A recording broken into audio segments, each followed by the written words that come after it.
after we have illumination to serve, does one need a college education? No.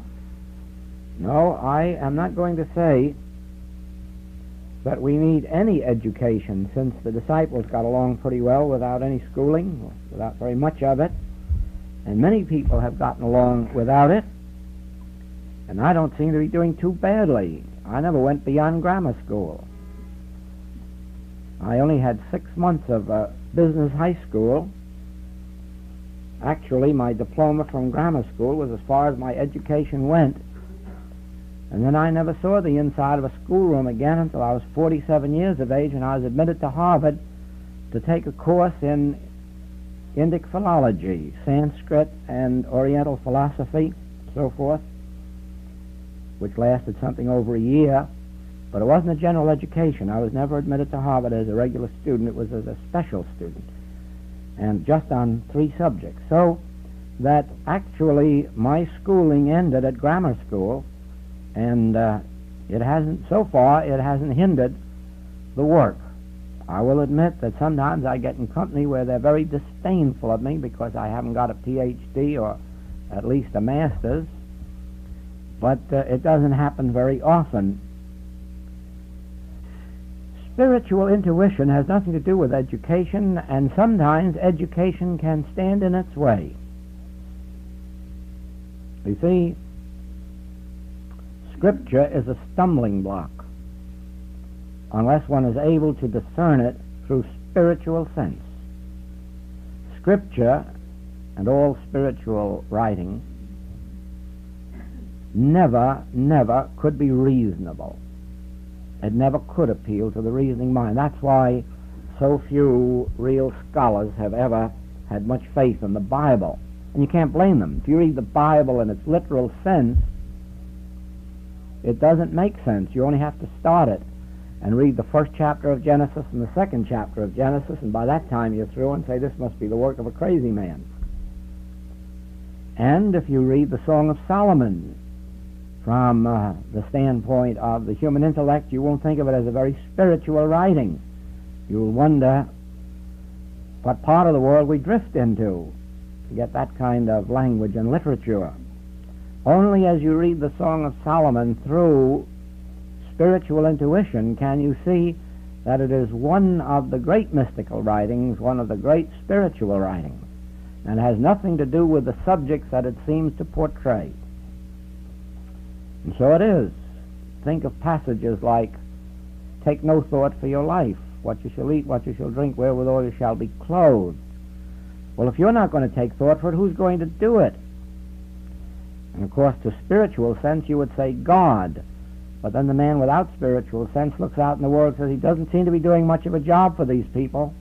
Be better off if they depended on their good right arm. You see, we have a wonderful example of that today in our own modern life. The Russians are realistic. They don't believe in the God that the churches teach, because they say that that God hasn't done much for its people. And so they depend on their reasoning power, on their arms, their ammunition, their scheming, plotting, and planning. And offhand, you must admit they're doing a much better job than the nations that are depending on some kind of an unknown God. Because it is true, and from their standpoint it is true, that the God of the churches has failed the people. No question about that. The people are far worse off today than they were 100 years ago, except so far as gadgets are concerned. Got more washing machines and electric apparatuses. But so far as actual living conditions are concerned, the average man today with $300 a month income is far worse off than the man of 75 years ago with $25 a week income, $20 a week income. Now, the answer to all that is this. The God of the churches isn't God. And it is for that reason that it isn't upholding the people. When we had World War I and World War II, we had a war between the Christian nation of England, the Christian nation of Germany, the Christian nation of the United States. Why should God have picked any one of those nations to favor over another? Certainly, the sins and evils of the British nation were far greater than those of the German nation, so if it was a matter of right and wrong, Britain should have lost both wars. Well, as a matter of fact, you might say she has. Yes, she has. She has, but as a matter of fact, every nation lost the war. None won it. There wasn't any God in those wars, nor was there a God to help the people in those wars, and they weren't helped. And so a nation like Russia stands by and says, what good was your God? What good is your God? The might of Britannia is gone, the might that was Germany is gone, and the might that was America's is going fast. So where is your God, and what has your God done?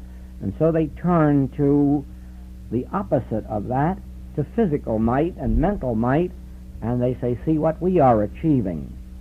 Very much like the magicians of old who tried to tell Moses that they could equal Moses' work. They could up to a certain point, and then they lost out. Now, we have come to this point that we are watching Russia and its might through materialism, atheism, and thinkers are saying to themselves, what is the answer? And more you're reading in the paper that the answer is God and that the answer is spiritual power. But you're not reading that the answer is church or going to church. You read very little of that except in church papers. But you do read a lot about that the answer is going to be found in God or in spiritual power.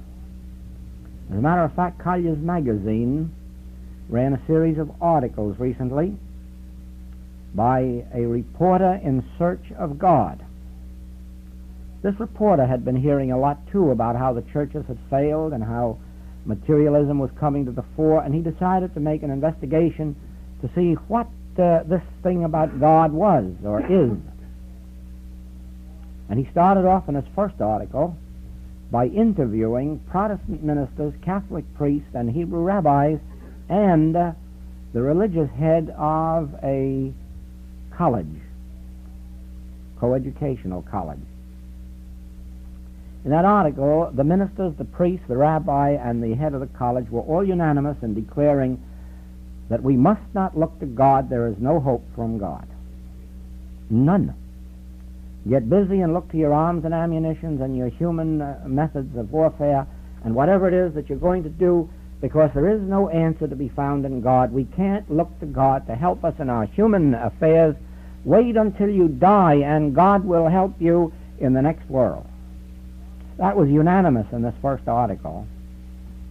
In the second article, this reporter interviewed men of international fame and reputation. One of them, General Wainwright. The reporter asked General Wainwright, do you believe in God? And General Wainwright said, certainly, he's always to be found on the side of the mightiest battalions. And most of the others agreed the same way, that if you just keep your ammunition dry and pray, that the two together might get you somewhere. But of the two, the most important was to keep your ammunition dry and handy. Now, if you look at the history of, only the last 200 or 300 years, the, call it church history of the world, you will find very much of success in bringing God into the human scene, into our human welfare. I do not mean by that there haven't been individuals in all churches who have not made contact with God, because they have. As far back as history goes, there have been individuals in church and out of church who made their contact with God. Being in or out of a church never stopped an individual from making contact with God if there was something within their own being that brought them to it, as for instance men like Walt Whitman.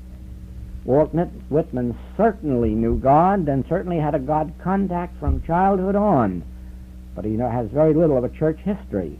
And of course Ralph Waldo Emerson knew God and proved it by leaving the church because the church interfered with the demonstration of God. He was a prominent minister in New England, and he was the fourth minister in his family. That is 4 generations of ministers. And yet he left it because the church was an interference with God. Now then, spiritual illumination has nothing to do with education or how well you know the history of the Bible or the peoples of the Bible or the divisions of the Hebrew races or the succession, the apostolic succession. It has nothing to do with that. It has to do with contacting God, with realizing God, with an inner illumination, and education has nothing to do with that. One of the greatest mystics, even to this day, one of the most widely read, is Jakob Böhm of Germany, of no education, and yet a man whose writings are very widely read for their mystical import because of his direct contact with God. So it has always been. Education is not necessarily a barrier if a person can transcend some of that thinking ability, reasoning ability, and get up into the intuitive mind. But lack of education, likewise, is no barrier. The thing that is a barrier to illumination is the very quality that has made the church fail: the intellectual approach to religion, basing it on human reasoning and setting up ceremonies, rites, and creeds as if they had anything to do with one's contact with God, setting us out certain rules and regulations of human conduct as if that had anything to do with finding God. Oh no, there have been sinners like Oscar Wilde, I mean sinners in the human sense of the word. It isn't that education is necessary, but here is what is necessary.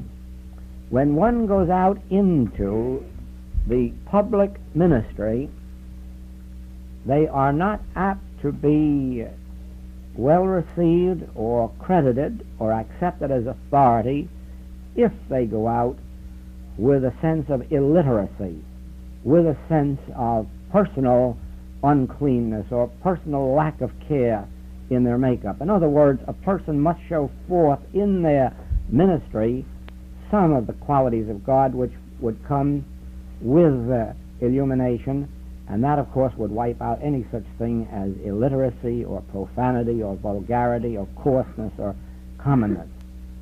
As you well know, those are things that have nothing to do with education.